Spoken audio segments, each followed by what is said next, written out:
Welcome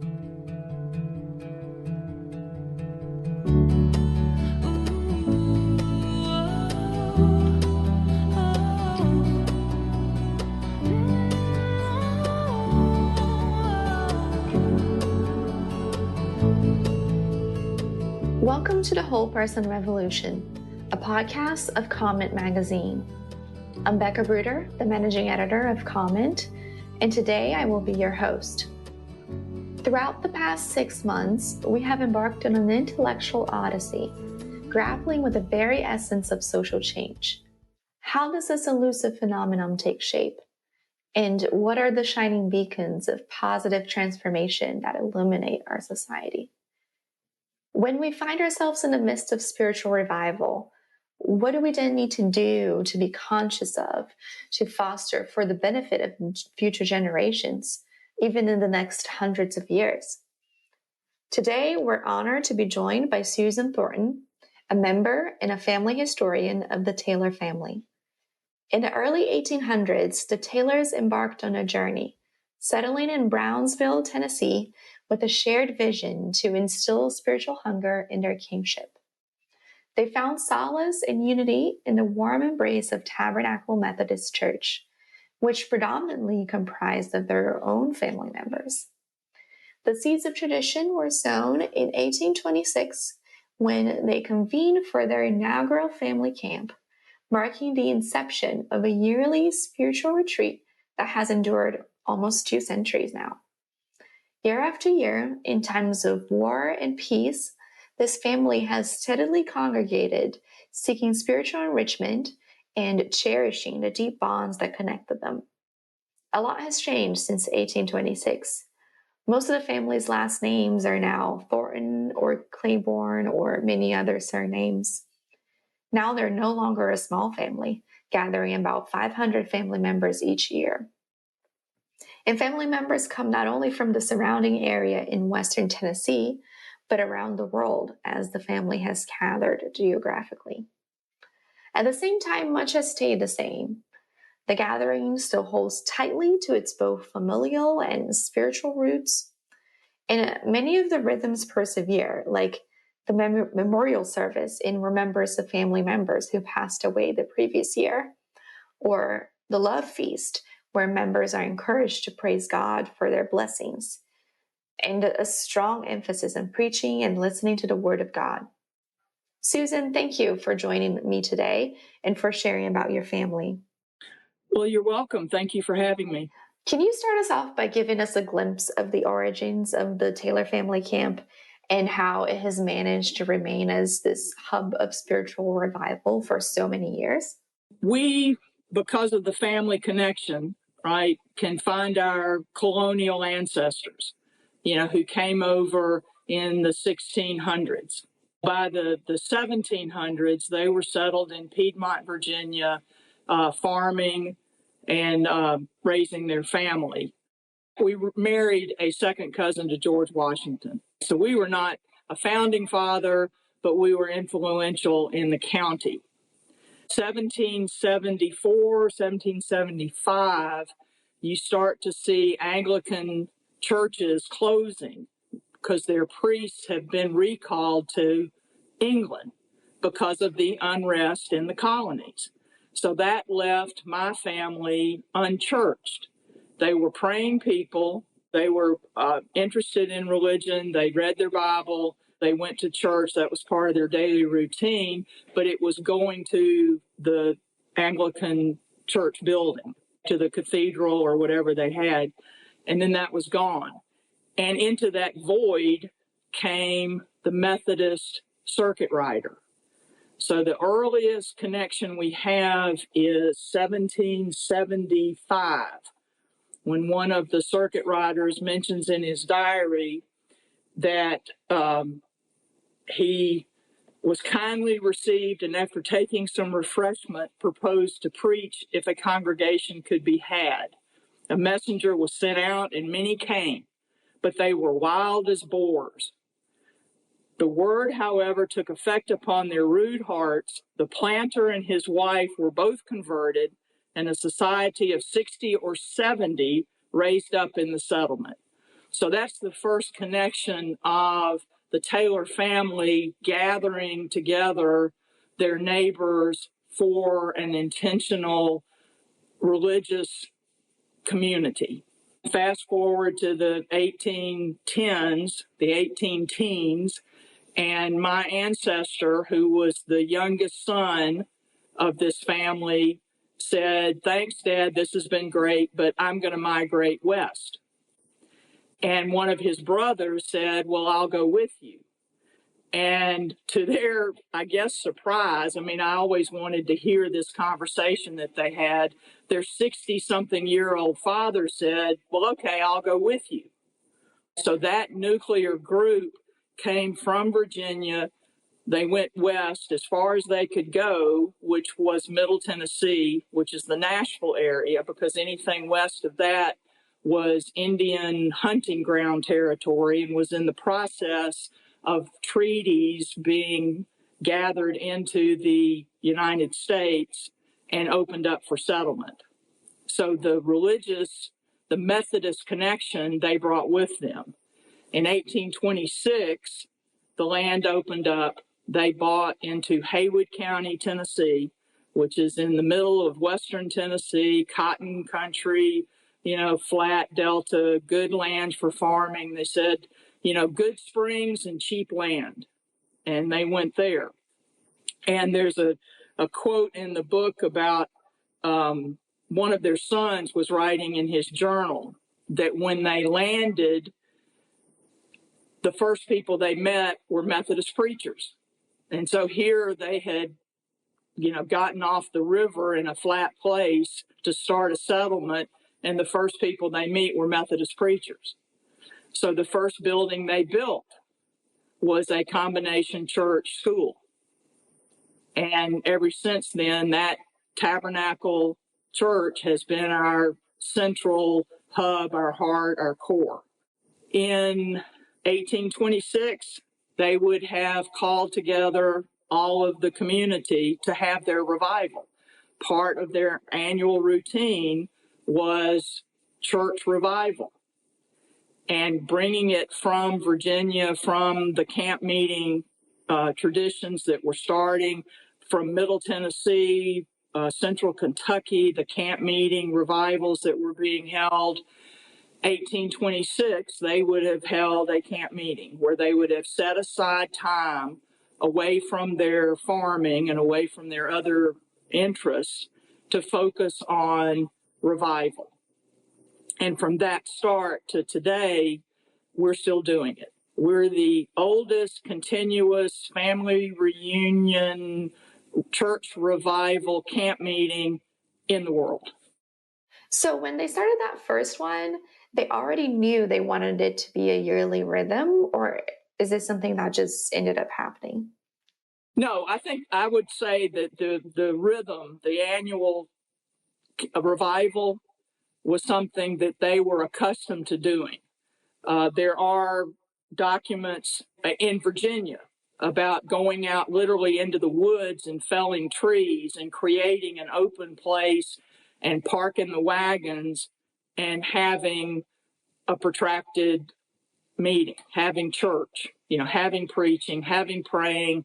Love feast would have been just a normal thing that they would have done. I mean, to say we're going to have a revival with a love feast would have been redundant. It'd be like saying we're going to have a camp meeting with food. So that was just normal society for them. Okay, to bring people together and be intentional about seeking God's word. Can we just talk about some of those rhythms that take place each week there when you gather in the summer, like the memorial service, the love feast? What are some of those things that you normally do? Well, we start the meeting on Friday evening, and we go through the following Thursday evening. We hire an evangelist, we hire a preacher, we hire someone to come in and bring us 13 messages. So we are having 13 church services across that week. So we have a morning service, and then we have an evening service. And the service consists of singing, that we sing for a good 20 minutes, which is a long time, out of the Cokesbury hymnal, which if you're a Methodist, you know what that means. It's not the hymnal that's generally used in churches today, right? So it's the hymns I grew up with. It's the hymns my parents grew up, my grandparents, okay. We sing, we have a prayer, and then we have a sermon. And that sermon can end, with an altar call or not. Okay, and which is something that in my lifetime has kind of shifted. So we have a morning service, we have an evening service. In between there, we have a breakfast, we have a lunch, we have a supper. One of my cousins once said, camp meeting, we go to church, we eat, and we talk about each other for a week. That's what we do. So every day there is that a church service, a meal, time to visit, time to interact with each other, another meal, and a church service.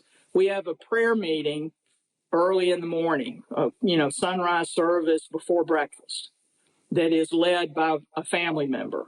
We have one of my aunts said she had 4 boys, and she didn't give them a curfew because they could stay out all night long, but they had to get up and go to prayer meeting.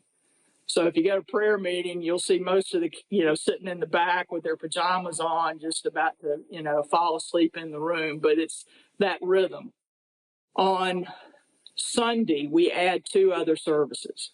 Sunday morning, we have Love Feast. And Love Feast is very private, emotional, sometimes startling. It's a small group that wants to come. Some people will spend all year thinking of what they want to say at Love Feast next year, or something has happened to them and they immediately say, I want to talk about that at Love Feast. They'll bring up what's going on in current culture. They'll bring up whatever's on their heart, sharing with family about what has happened to them during the year, what God has done, what they're hoping, praying for, what they need encouragement on. That's Love Feast. There's a story in the family that during Love Feast, they didn't want people coming in and out. So it's held in the sanctuary, right? So they didn't want people coming in and out, interrupting, and so they locked the doors, right? Well, one of the cousins got there late and found the door locked. And so she went around to a window that was open and managed to climb up into the window, hiking herself up on the sill of the window, and yelled into Love Feast, you can lock me out of Love Feast, but you can't lock me out of heaven.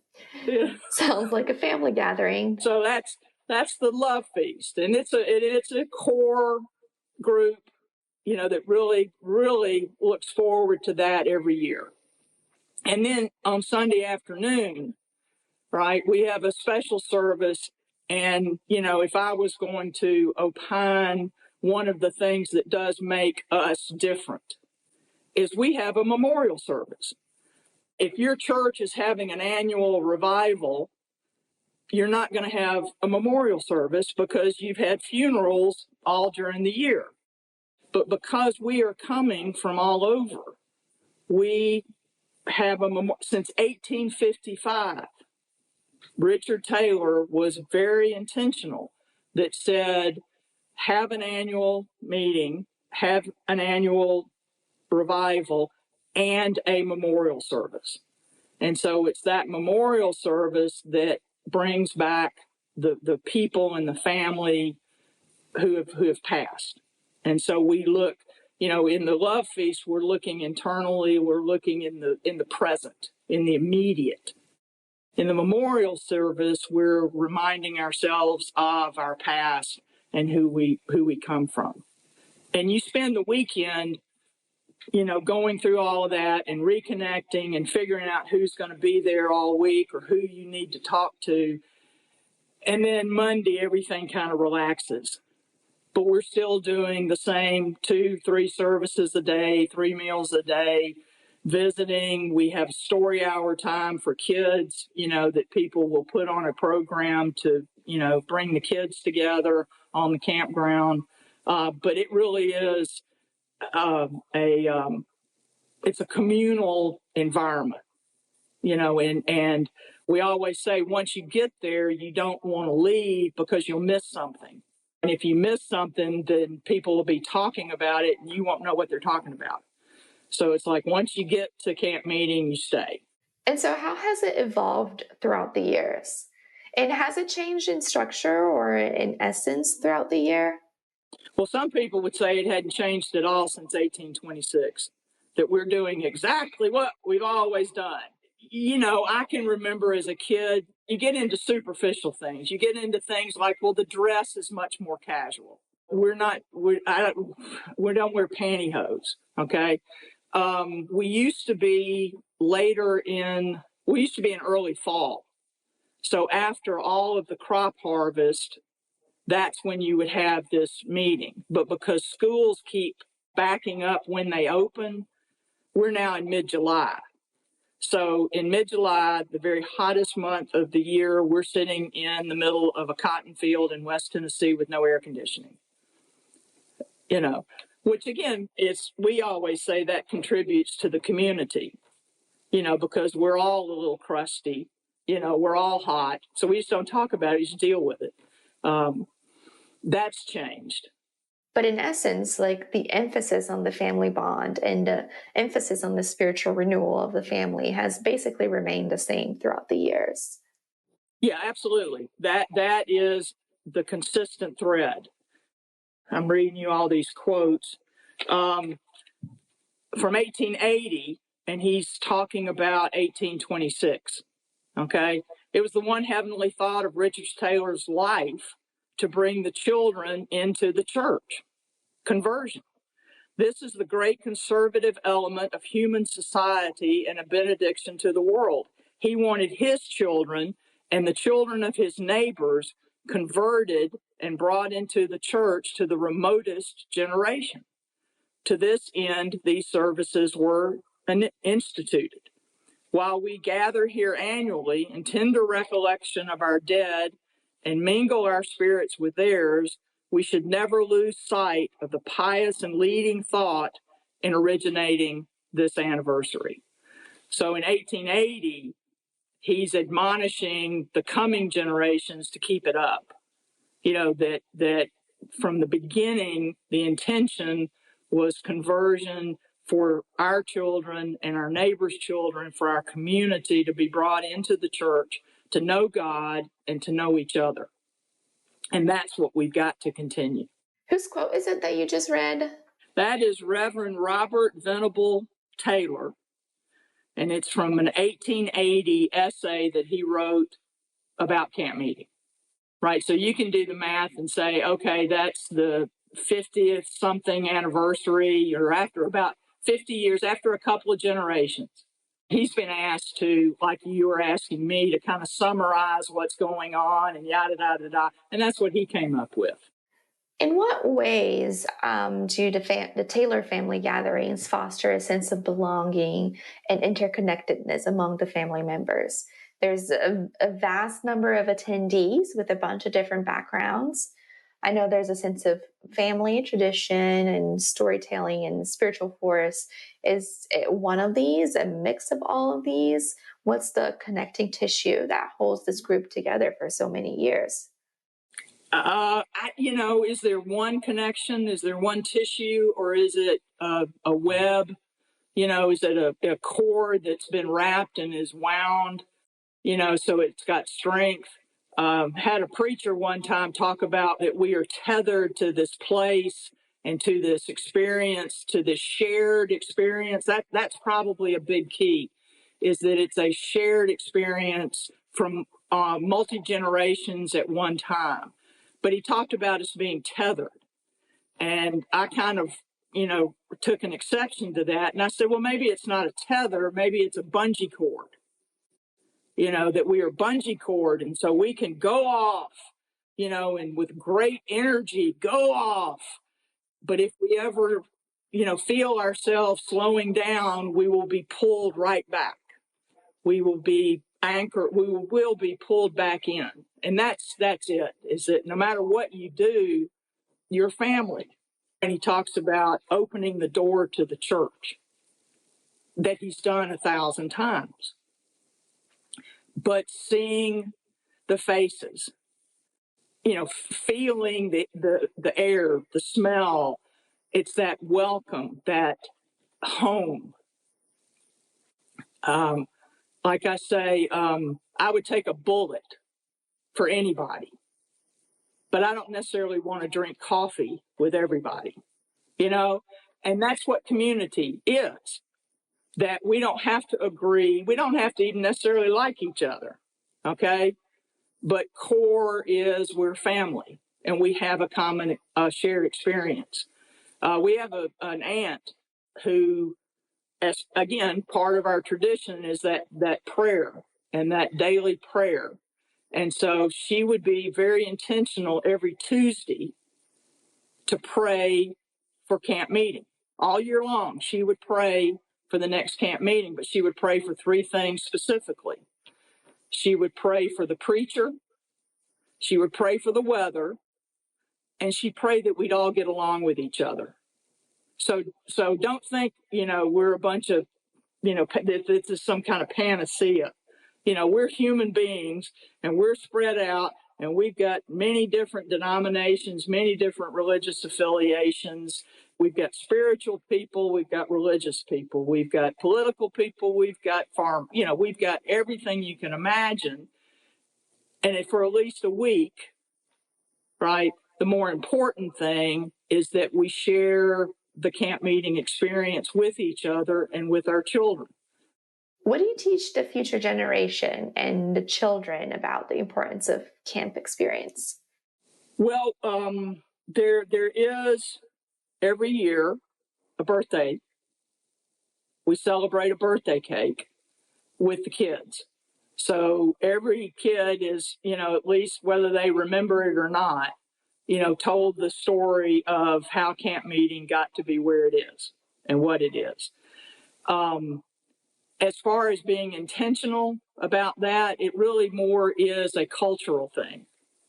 Okay, again, going to another quote, this is a visiting preacher talking about camp meeting.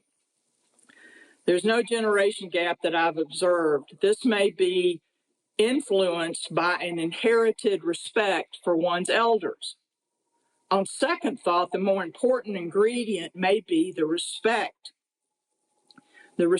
and nurturing support the leaders give the young.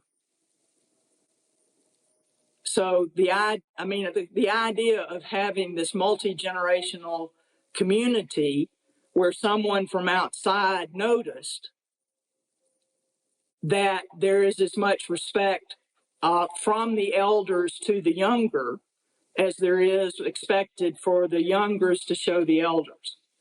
Again, another key is it something, you have to sign an oath that you're going to do that? No, it just happens out of being in this community. It just happens naturally. Yeah. It's a mutual respect that ends up encouraging each other. On that note, could you share a memorable or a transformative moment from the past Taylor family gathering that left an impact on you or the participants in general? Sure. Well, I've got 100 cards sitting here of people who have written things and submitted them. Of course, they only write the good stuff, so we look really good on these cards. For me, camp meeting was where, the grand walk. If you were raised in a Southern church, you know about having an annual altar call, and that conversion, that commitment to a church, that commitment to claiming something for yourself. And for me, that happened at camp meeting when I was like 12 years old, right? Then I went to college and ran into, in my generation, they were called the Jesus freaks, who were jumping up and down on the bed in the dorm saying, "Take me now, Jesus." And I didn't really feel that way. And that shook me because I said, I'm a Taylor of Tabernacle. If anybody should be jumping up and down on the bed, it should be me. But what that did was that caused me to introspect and to think and to decide for myself that this is real. It's real for me. It is something I choose to believe in God, to believe in Jesus, to believe in community, to believe in grace, to believe that for all our faults and all our humanness, there is a path that we can strive to, not that we'll achieve, but we can strive to it. So we can forgive. We can oops and say sorry. We can have grace brought to us. And that was all based on camp meeting.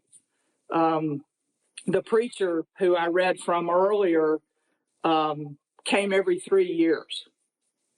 And so his writing and his perspectives and the way he would craft the message were very instrumental in my thinking and who I am today. The article you sent me that talked about the Asbury Seminary, well, guess who was the professor of camp meetings at Asbury Seminary? I don't know what his real title was, but this man came to camp meeting every 3 years when I was growing up, and when he retired from the pastorate, he took a position at Asbury Seminary, and guess who is choosing the camp meeting format for a spiritual awakening? It's Asbury Seminary. So you don't think any of that was connected? I think it was.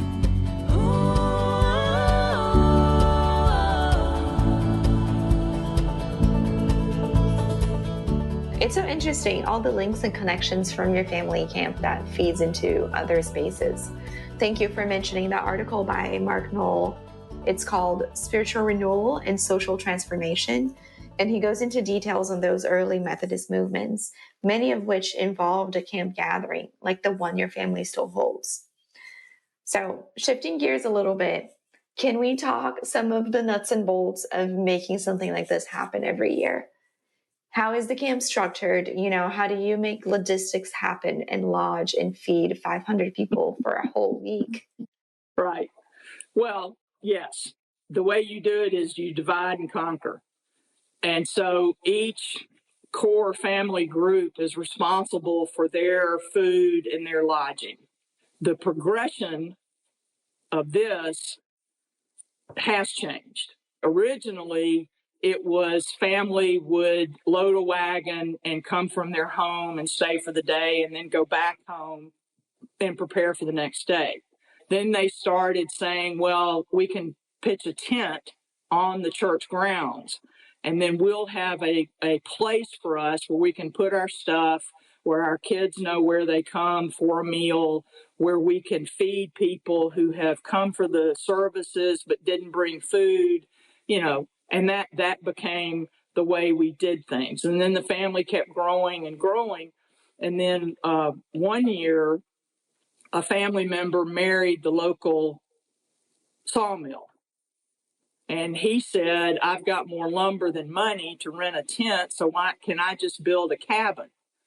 And so he built a cabin for his family. And now we have probably, I'd have to count them, but let's say 100 buildings. Some of them are core camps that have kitchen, that have dining room, that have sleeping rooms. Some of them are just sleeping rooms. We have about 35 or 37 kitchens, right? And each kitchen produces the meals for the family that camps there. So with the 35 kitchens and 500 to 700 people coming every year, I may not know everybody's name, but I pretty much know where everybody camps, what camp they're from. And the camp you're from is what family you're in, and how your genealogy works and how you're related to other people, right? That's kind of one of those core pins that you put in and say, okay, I'm from the Guilford Thornton camp, and my father's brothers are the Crafton camp and the Cavan camp. And so we're all first, But that's the logistics of meals and sleeping, right? And everybody does their own thing, whatever it is you're up for. Over the years, we have developed relationships with people who live in Brownsville who want to come out and do the cooking and wash the dishes, do the meal prep. I have tried it once where I was producing the meals during the COVID year and trying to produce the services and trying to visit, and you can't do it all. And so being able to hire locals to come out and cook and prepare our meals, a lot of planning goes into it.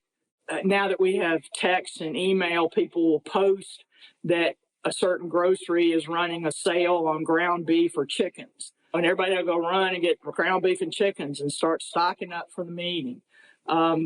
Ruby West is our cook, and she's been cooking for us for more than 35 years.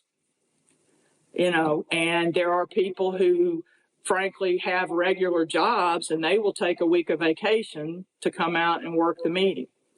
It's not easy. It's hot. Everything is open air, not air conditioned, dirt floors in a lot of places, but it's what we do. And it's, again, it's part of that rhythm of what we do and how we do it. Some camps have said we're going to back off from the food prep and go to more salads and sandwiches, which of course to me is a horror because I want fried chicken and corn and okra and tomatoes and, everything that I grew up with. My grandmother and my uncle are local farmers, right? And so we would eat at their camp. So they would do it just like our great-grandparents did it, where we're having the big breakfast and the big lunch and the big supper, and we're doing all the food. The food is part of it, what you're eating because you're there. The sleeping, again, my generation says we don't want air conditioning because something will happen on the campground. And if I'm in an enclosed room with a machine running, I won't know it's happened. One of the things that changed is we used to be on one electrical meter. Now, if you're really interested, right, think about 30 kitchens, 500 people, and one electric meter, right? So you didn't blow dry your hair. You didn't have a microwave. You didn't use more electricity than was absolutely minimally necessary. So an air conditioner, was like not going to happen, right? Well, now the electric company has come out and said they would put meters on all the kitchens. And so now some people have chosen to have air conditioners in their sleeping rooms. To us, that's a big change. Okay. Yeah, all the good stuff, all the stuff you're really talking about hadn't changed since 1826. We're focused on whether or not you have an air conditioner or whether or not you are sitting on the porch shelling peas to eat for the next meal. Oh, but is the church not air conditioned? Oh, the church is air conditioned. Yeah, not that that's the way we get people to go to church, but the church is air conditioned because if you get 500 people in that room, it better be air conditioned. So, Susan, as the family historian, I know you have a collection of material and historical diaries and information on the family. You also have a couple of historical books with the compilation of this material.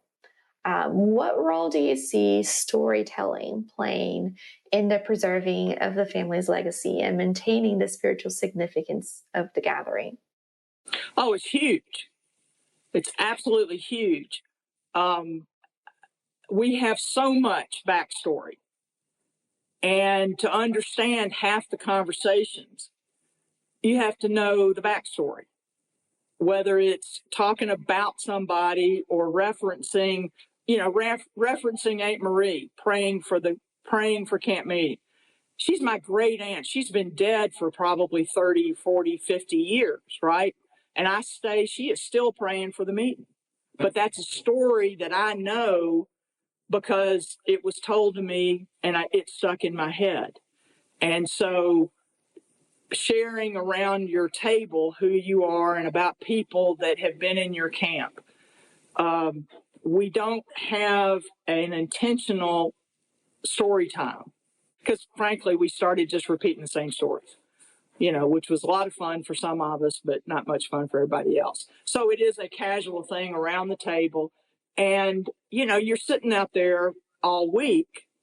And what do? You talk, and you talk about each other. And pretty soon you're reminiscing about something, or you're telling some story, or you're quoting an ancestor that, I don't have to reference who said, prop him up in his leaning places.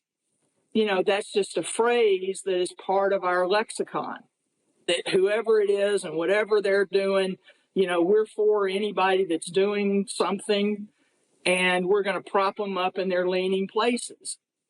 But if they're willing to do something, we're going to be behind them, right? So storytelling is huge. Writing the books. We have a 3-volume history of the family. Has been absolutely critical in communicating a lot of this material. The first volume was published in 1958. The most recent volume came out in 2004.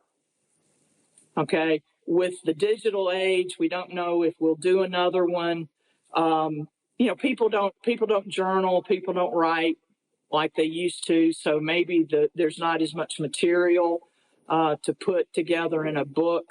But it's a wonderful resource for who these people are.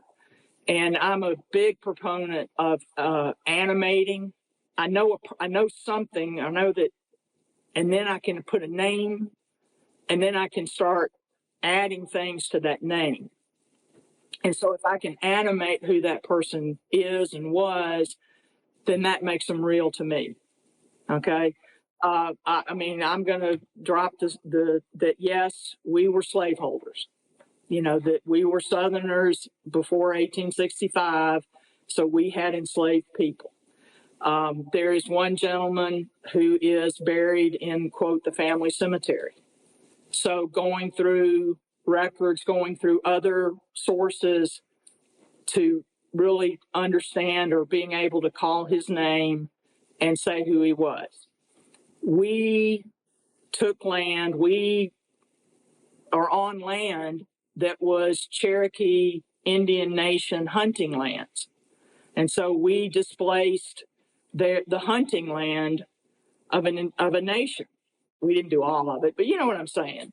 And so being aware of that and knowing who that is, being able to call Richard Taylor's name and his brother John Taylor and his brother Howell Taylor, and put together profiles of what kind of men they were, being able to call other names.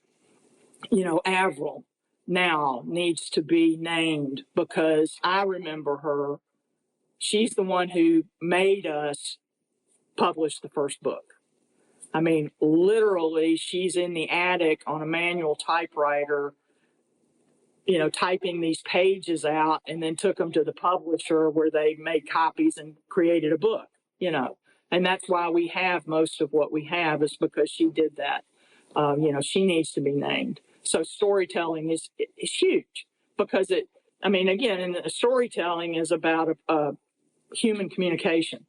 I can give you a book, but if we share the story in person, then there's a connection. And I'm not the great storyteller. There have been some awesome.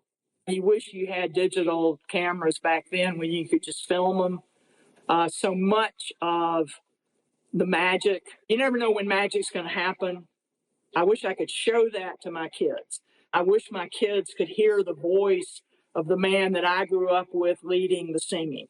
I wish we had those things. And so your responsibility is to say it's never too late to start. And so our encouragement to anyone is to start. Just because you don't go back 200 years, start. that being intentional about that is huge for your embodiment of what it is you're talking about, about the spirituality and about your faith and about who you are. And then it's a platform from which to share that with the next generation. Again, that remotest generation. In 1880, he was talking about the remotest generation. We haven't gotten there yet. We've gone another 120 years, but, there's going to be even more remote generations. So we're looking forward to providing the platform and knowing and sharing this with our children. Yeah. How do you teach the younger generation about the older generation in a way that is honoring to who they were, but also not dismissing their flaws or things that happened? Years ago, I started doing something called the Heritage Walk on Saturday morning, trying to tell the story. And a few years ago, again, felt the call to use that platform because I talk about animating these names. And so I kind of went through a litany of the first and second and third generations and, how pious they were and, how committed to the church they were. And then I said, and they were all slaveholders. And everybody went, and there was kind of that moment, right? And so that was the question that if we cannot figure out how to own our history and articulate it, then who can? And so what we came up with is I cannot deny. My question is, can I bring those people forward? If I could bring those people to today, well, I can't do that. I cannot bring them. Oh, yes, I can, because that's me. That what I do is, in effect, bringing them forward. If they were alive today, would they be community leaders? Would they be church leaders? Would they be involved in, perpetuating the faith without slaves? Yes. Like you said, is how do you pass this on in its entirety? Well, you cannot deny any of it. You can't pretend that it didn't happen. And how do you own it? The quote that I think sums up to me very powerfully. When I went to college and I said, well, I'm a Taylor of Tabernacle, I'm special. And it was like, no. And here's the admonition. It was written in his diary, written December 31st, 1876. So this is 50 years after landing in Haywood County. This is, 50 years, again, of camp meeting. And he's writing this in his diary to give a message to his children.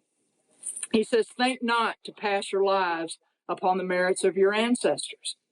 If these have been clever people and well esteemed in their day, it was because of that virtuous and upright course which they had the moral courage to pursue. Let any of these be lacking in you, and your line of descent, however respectable it may have been, will be of no use to you. The world will give everyone credit for his or her own action. And while the good name of a parent is greatly to be desired, yet it will soon be found to be misapplied upon the dissolute and worthless. And that is as strong as I can state it. Is that, yeah, we got all this and we're doing all this, but think not to pass your lives upon their merits. If you're not paying it forward, if you're not carrying it on, then a good name of a parent is wasted on you. Now, that's pretty strong. That's pretty strong. There's another one. Again, this is from a diary. This is from 1868, so this is a little earlier. This is Robert Howell Taylor. This is a brother of the man who wrote the other one. And he's in the cemetery. He's in our family cemetery. It's the church's cemetery. It's not just family. It's the church's cemetery. And he is standing where he can put one hand on his father's grave and one hand on his mother's, on their tombstones. So he's standing there, right, reminisce. All of these memories are flooding in, and he says, "This picture brings to mind the scenes of other days, so vividly that I almost forget the present. It breaks the hold on which I am wont to take upon my little affairs, puts every temporal interest at a discount, and whispers, 'Be a better man.'" This is 1868. 1865, the end of the Civil War, economic turmoil, everything that's going on in the culture in 1868. And he goes to the cemetery and reminisces about his parents and says to himself, "Be a better man." You want something to be intentional about? Be intentional about that. Pass that down. Believe it, be it, pass it down. Strong words. I like it. Well, Susan, thank you so much for joining me for this episode. I am very glad to have been able to learn a little more about your family and the rhythms and structures that you guys follow. Thank you for sharing. You're welcome. Thank you.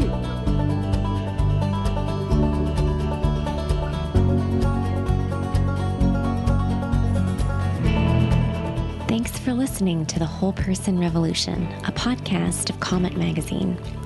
Our overarching mission is to foster an imagination for a thriving society. We publish pieces by cultural luminaries and pioneering practitioners. We equip and convene leaders through forums, dinners, and symposia. We produce this podcast and a still feistier one about the evolving relationship between religion and democracy called Zealots at the Gate. And we are stewarding a budding institutional ecosystem animated by the Christian humanist tradition known as Breaking Ground. Comet readers are society's weavers, those community shepherds laboring to hold our social fabric together. And our job in all that we do is to help them, help you, rehumanize the age, equipping you with frameworks, stories, and exemplars to sustain your vocational joy, refresh your vision, and to connect you with one another to effect real cultural change. Consider joining us. You can write, you can read, you can host a Comet supper in your neighborhood, or attend one of our webinars with an author and your fellow readers. We want to equip you to be an agent of renewal in our time, and we need to learn from you. Write to us at podcasts@comet.org and expect a substantive exchange. We're honored to have you within our orbit and to pilgrim together toward wholeness in a world splintering against it. The Whole Person Revolution is hosted by Comet, edited by Beca Bruder, produced and with original music by Ali Crummy, audience strategy by Matt Crummy.